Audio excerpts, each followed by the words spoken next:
예, 전기차가 뭐 그야말로 대세이기는 대세입니다. 내년에도 주목해야 될 섹터로 대표적으로 전기차가 꼽히는데요. 제2의 테슬라로 꼽히는 미국의 전기차 업체 리비안과 루시드 이야기, 전기차 업황 얘기하겠습니다. 김선규 SC 글로벌 센터 소장 함께합니다. 소장님 어서 오십시오. 안녕하세요. 네, 주가는 이제 뭐 상장하고 리비안 같은 경우는 급등 변동성도 있는데 먼저 루시드 얘기하겠습니다. 루시드의 전기차 사전 주문량이 폭주하고 있다면서요? 예, 사실 이제 제일 비싼 모델이 이 에어드림인데요. 네. 이거가 지금 대당 그 단가가 16만 9천 달러 하고 있습니다. 근데 정부 지원금이 7,500달러 정도밖에 안 나오고 있는데도 불구하고 지금 현재 사전 예약이 17,000대가 지금 돌파한 상태입니다. 그러다 보니까 전체적인 그 누적 이 사전 예약 그 매출이 전부 했을 때 대략 한 3조 한 7, 8천억 거의 4조 원 가까운 그 정도의 매출을 지금 가지고 있는 그런 지금 그런 상황이라고 볼 수 있습니다. 예. 네, 루시드. 루시드는 그러면 테슬라처럼 주로 이제 메인이 승용차 부분인가요? 네, 일단 지금 현재는 그 승용차로 라인업을 가지고 있고 네. 루시드 이제 에어드림이 제일 그 높은 거고 그다음에 이제 그랜 투어링 있고 그다음에 이제 에어 있고 그다음 퓨어 해가지고서 이런 네 종류로 지금 일단 갈라져 있습니다. 그럼 테슬라하고 비교하면은 뭐 가격은 아까 뭐 2억 원에 달하는데 어떤 강점이 있나요? 열광하는 이유는요? 일단은 그 루시드 자체가 가지고 있는 강점은 성능상의 스펙이 일단은 그 거의 일반적인 그 내연기관차만큼이나 지금 나와 있다는 건데요. 여기 지금 표를 보시게 되면 이제 이렇게 해서 저 1110마력짜리가 있고 930마력짜리하고 이게 두 가지 버전이 있습니다. 에어드림 같은 경우는 그다음에 제로백이 2.5초 나오고요. 그다음에 그 최고 속도가 270km, 주행거리가 현재 미국에서 인증된 건 837km, 그러니까 520마일 정도 나오는 겁니다. 그리고 배터리 용량이 여기에 113kW 돼 있는데 일반적으로 테슬라 같은 경우 한 65에서 한 70, 뭐 많아봤자 80kW 정도에 비하면 굉장히 많은 그 배터리를 탑재를 하고 있습니다. 그러다 보니까 더 멀리 갈 수 있고 또 다른 것을 또 많이 쓸 수 있다라는 것들. 그리고 이제 그 특히 고속 충전기 같은 경우도 이제 범용 고속 충전기를 적용했기 때문에 미국 전역에서도 호환성이 지금 탁월하고 그래서 또 20분만 충전해 가지고 300마일까지 갈 수 있는 그런 굉장히 지금 그 고속 충전의 성능도 좋은 그런 기종이라고 볼 수 있습니다. 네. 네. 가격은 16만 9천 달러. 네. 뭐 몇 개 있겠습니다만 루시드 에어드림이라는 모양이 그런 거고요. 네. 거의 2억 원인데. 그러면 테슬라보다 비싼 거죠. 테슬라는 가격이 대략 얼마나 돼요? 처음에 이제 테슬라 S가 나왔을 때 대략 한 1억 한 4, 5천만 원 정도, 그러니까 한 2, 3만 불 정도 나왔지 않습니까? 근데 그거보다 훨씬 더 높은 가격이고 또 실제 그 홈페이지라든가 이런 데서 광고하는 내용을 보면은 거의 내장재라든가 이런 것들도 상당히 고급을 사용했기 때문에 어떻게 보면 전기차에서는 이제 거의 자기들이 롤스로이스급으로 이제 하겠다라는 그런 생각을 하고 있는 것 같습니다. 이쪽은. 고급화 전략으로 사실 가는 거네요. 네. 그러면 루시드는 뭐 테슬라도 처음에는 소위 실적이 사실 안 나왔잖아요. 우려도 많았었는데 루시드도 이제 아직은 테슬라만큼 시장에 진입한 건 아니잖아요. 루시드의 성장성이나 또 좀 불안 요인은 어떤 건가요? 지금 일단 루시드 같은 경우는 여러 가지 이제 이슈들이 있는데 우선은 몇 가지 일단 처음에 몇 대 롤업이 돼서 나온 그 모델을 가지고서 얘기를 하고는 있지만은 롤업이란 게 뭐죠? 그러니까 시제품이 일단은 롤아웃이 돼 즉 나와 가지고 보여주는 것들은 이제 실증 모델이라 그러거든요. 실증 모델은 나와 있는 상태인데 여기에 대한 양산 모델이 아직까지 나오지 않았다라는 게 이제 첫째 문제가 되고 그다음 현재 이 그 두 번째로 봐야 되는 거는 뭐냐면은 홈페이지 상에서는 인휠 모터를 이제 적용을 해가지고 모터가 4개가 돌아갑니다. 각 바퀴별로. 그래서 그거를 이제 이 얘기를 하고 있는데 현재까지 이 인휠 모터 성능이 과연 저만큼 나오겠는가에 대해 가지고 사람들은 조금 좀 의아해하는 부분이 있거든요. 사실 제가 봐도 이 인휠 모터가 너무 그 성능이 과대 포장이 돼 있는 느낌을 조금 받은 게 있어서 그럼 여기에 대한 기술 실증이라든가 이거에 대한 양산형에서 과연 이만큼을 실증해 줄 수 있느냐 이 부분이 사실은 좀 이제 가장 큰 관건이라고 볼 수 있습니다. 그렇기 때문에 요 양산차 모델이 나오게 됐을 때 결국은 테슬라에서 자기 자체 모델 중에 제일 이제 비싼 그 최고급 모델인 모델 S하고 과연 비교를 할 수밖에 없는 그런 상황이 오겠죠. 그러다 보니 이제 앞으로 여기에 대해 가지고 이제 양산 성능이 나왔을 때 그럼 루시드와 테슬라는 과연 어떤 부분에서 정확히 얘기하면 주행 성능하고 그 다음에 이 자율주행에 대해 가지고 어느 정도로 더 성능이 더 나은 것이냐 이걸 가지고 앞으로 경쟁을 하게 될 것으로 보입니다. 네. 루시드는 나스닥의 루시드 그룹으로 상장이 되어 있는데요. 네네. 전일 종가는 52.5달러, 대략 한 20달러 전후에서 상장을 한 모양이죠. 네, 그 정도에 상장을 네. 했다가 이제 그래도 계속 이제 상승을 하고 네. 그다음에 어제까지도 23% 이상 일단 급등했다가 이제 조금 조정을 좀 받았습니다. 오늘은 네. 그렇게 이제 가고 있는데 전체적으로 봤을 때 미국 내에서의 모든 투자자들이 어느 정도 이 전기차에 대한 주제에 기대를 하고 여기에 이제 어느 정도 그 기대감이 선반영이 되면서 네. 주가가 많이 올라가는 그런 모습을 보여주고 있습니다. 네.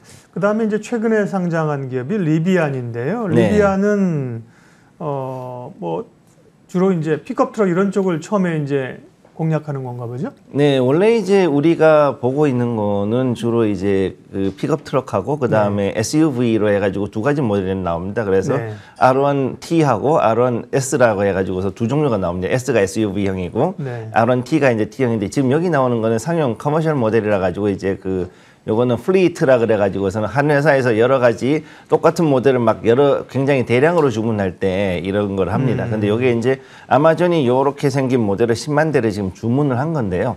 요거를 지금 일단은 현재도 아직까지 이제 충전소가 여러 군데 있으니까 그 충전소를 이용해 가면서 할 수 있는 쉽게 얘기해서 대도시의 도심 내에서 로컬 에리아 네트워크 즉 그 지역에서 이제 움직일 수 있는 그런 전기 트럭들을 지금부터 계속 보급을 하고 있기 때문에 여기에 대해서는 제가 봤을 때는 우리가 알고 있는 그 픽업 트럭이나 SUV는 나오지 않았을 수도 있지만 저런 형태의 즉 거의 사이즈가 거의 르노 마스터 정도 사이즈거든요, 저게.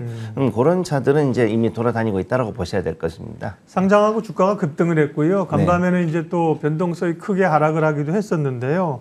결국은 리비안도 시제품이 나오지 않은 상태에서 주가를 이렇게 과반영할 수 있느냐, 거품 논란은 항상 있습니다.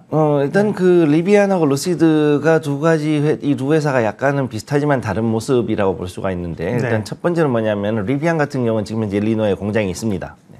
그렇기 때문에 여기에서 일단 아마존을 위한 이런 플리트 트럭을 만들고 있기 때문에 이거는 네. 조금 그래도 훨씬 더 이제 실체가 있는 것이고요. 그리고 일단 이게 2030년까지 10만 대를 아까 그런 형태의 전기 트럭을 공급할 것이기 때문에 여기에 대해서는 어느 정도 이제 매출은 받쳐준다고 볼 수 있습니다.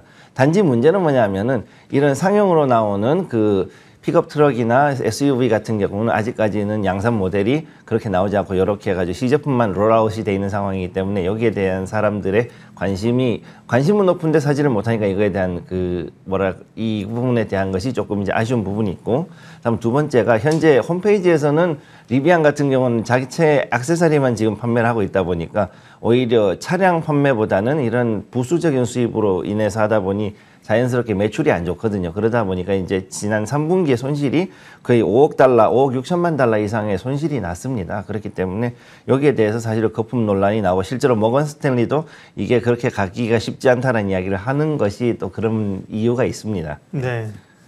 사실은 이 내연기관의 그 강자들은 뭐 독일이나 유럽 업체들이잖아요. 뭐 GM 포드도 있지만, 근데 확실히 미국에 이런 스타트업들이 무섭군요. 전기차 하면서 전기차 시장의 주도권을 그럼 미국이 쥐고 지금 이제 가는 건가요? 그림이요?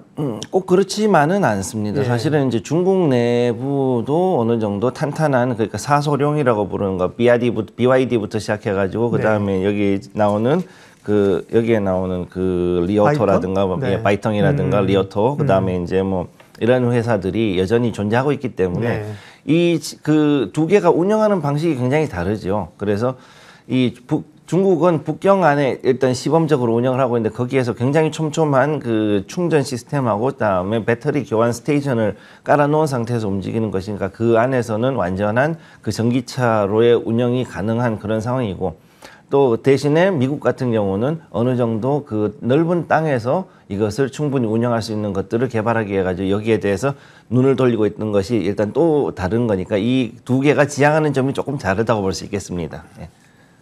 결국 스타트업이라는 게 처음에 이제 돈이 들어가는 거잖아요. 돈 벌기까지 시간이 걸리는 건데 미국의 기업들은 지금 보면 우려는 있지만 잘 나가는 게 그만큼 자본시장에서 사실은 스타트업의 돈들을 잘 대주고 있어서 이제 중국의 기업들은 말씀하신 것처럼 뭐 바이톤 이런 데는 파산 지경에 이르렀다고 하는데 이런 데는 그런 자금 공급이나 이게 원활치 않아서일까요? 어떨까요? 뭐 여러 가지 이유가 있는데 바이톤 같은 경우는 솔직히 말해서 그거는 너무 이제 방만한 경영이 가장 큰 문제라고 보는 거죠. 그러니까 제일 큰 문제는 뭐냐면은 스타트업이 돈을 투자를 받았을 때 이거를 가지고 최대한 아끼고 최대한 연구 개발해 가지고서는 시제품과 양산 시스템을 갖추는 게 최종 목표거든요. 그러면 그걸 만들어 가지고 매출을 만들어낼 수 있는 기반이 됐을 때 비로소 추가적인 그 어떤 투자를 받든가 아니면 이것을 더 비싼 값에 기업을 매각하는 그런 것이 가능한데 이 바이톤 같은 경우는 엄청나게 많은 지원을 받았는데도 간식비만 $700 지출했고 사원들이 다 뭐 전부 퍼스트 클래스 타고서 비행기 타고 다니고 옷만 그다음에 뭐 유니폼 맞추는데 몇십억 들고 이러고 하니까 방만한 경영을 해서 결국은 양산차를 만드는 시스템이나 양산차 자체에 대한 어떤 프로토타입 만드는 것도 실패를 했고 그래서 문제가 되는 거죠. 그러니까 이제 사소령 중에서 이 리오토 같은 경우는 자기네들은 우린 이코노미하고 뭐 저가 호텔 이런 데만 다니고 최대한 비용을 줄여가면서 연구해서 이걸 어떻게든 양산형을 만들어낸다라고 이렇게 얘기를 하고 있고 그러면은 이렇게 해가지고 갔을 때 비아디라든가 아니면은 이제 뭐 이런 회사들 같은 경우는 이미 15종 이상의 자체적인 생산 모델들이 있지 않습니까? 그러면은 이 양산 모델들을 하고 해가지고서는 같이 가는 거를 이제 생각을 좀 해야 되는데 이 스타트업들은 일단 돈이 들어오면은 돈 생각만 하고 여기에 대한 거를 좀 안 하는 부분들이 있다 보니까 이게 그래서 이게 좀 실패하지 않았나 일단 그렇게 보고 있습니다. 네. 뭐 아직은 과정 중이니까 결국 이제 전기차 글로벌 전기차 시장도 미국 그다음에 중국이 격돌하고 있고 뭐 독일의 그 기업들도 유럽 기업들도 사실은 강자들이 있고 우리가 궁금한 거는 그러면 현대기아차는 지금 어떻게 하고 있느냐는 거예요.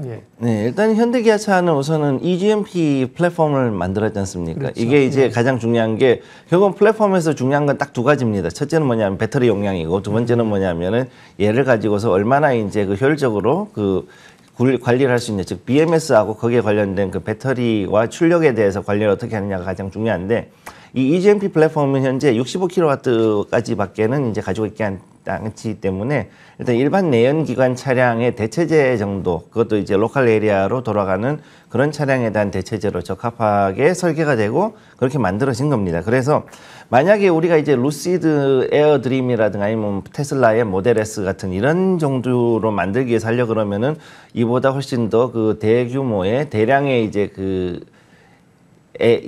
배터리가 들어가 있는 그런 플랫폼을 개발을 해야 되거든요.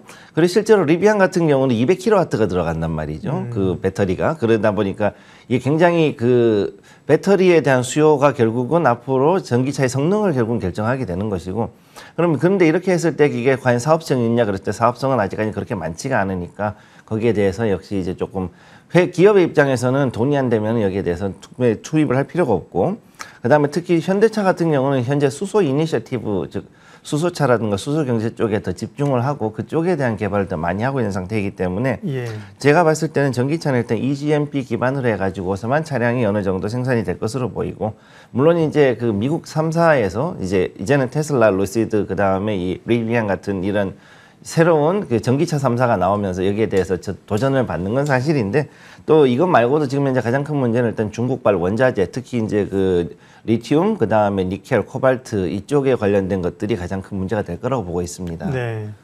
지난번에 한번 언급을 하셨습니다만 현대차나 혹은 SK나 이런 그 대기업들이 전고체라든지 그 배터리 스타트업에 다 투자하는 이유들이 있는 거군요. 결국은 거기 경쟁에서 살아남아야 되기 때문이고요. 전기차 얘기를 강하게 했는데요. 그러면 수소차는 뭔 얘기예요? 전기차 중심으로 일단 글로벌 친환경차는 당분간 간다?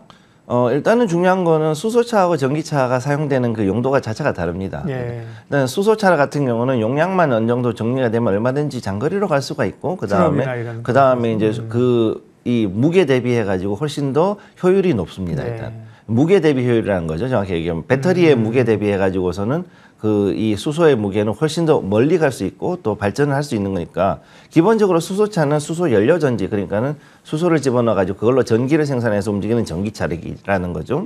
그러니까 이 수소를 과연 어떻게 움직일 것이냐가 가장 큰 핵심이 되는 것이고 그러면은 이제 앞으로는 이제 미중 분쟁이 이제 계속 지속이 되고 있고 비록 화상 회의로 이제 미중 정상이 일단 1차 회담을 했음에도 불구하고 그냥 어느 정도 그 각자 감정만 조금 이제 좀 가라앉힘 정도지 사실 해결된 게 없다 보니까 앞으로 분명히 분쟁 더 있을 수 있고 또 거기에 따라 원자재 파동이 충분히 더 있을 수 있기 때문에 여기에 대해서 2차 전지 분야에는 어느 정도 걸림돌이 좀 많이 있을 걸로 보입니다. 그렇게 된다 그러면 오히려 이제 현대차 같은 경우 수소 이니셔티브를 더 가동을 해가지고 여기에 대한 그 시스템을 더 높이는 쪽으로 가고 그 다음에 상대적으로 그 2차 전지에 비하면은 자재가 덜 들어가기 때문에 UAE라든가 사우디 같은 이런 중동 쪽으로 해가지고서 암모니아에 대한 기술, 그 다음에 수소를 만들어낼 수 있는 새로운 기술에 대해서 서로 협력하면서 이니셔티브를 이제 중동을 중심으로 진행을 하게 될 것으로 보이고요. 그렇게 되면 앞으로 이제 결국 남은 것은 수소의 대량 생산, 그 다음에 저장, 운송 이 세 가지가 결국은 완전하게 하나의 그 라인업과 그 순환적인 체계를 갖추게 되었을 때 이것으로 가지고 이것이 이제 완전히 가능한 시점이 되면은 그때부터가 이제 좀 본격적인 수소 경제가 시작이 될 거라고 보고 있습니다. 예, 오늘은 리비안과 루시드 키워드로 해서 글로벌 전기차 시장의 최근 이 점입 가격 현황 살펴봤습니다. 김선규 SC 글로벌 센터 소장님 함께했습니다. 고맙습니다. 네, 감사합니다.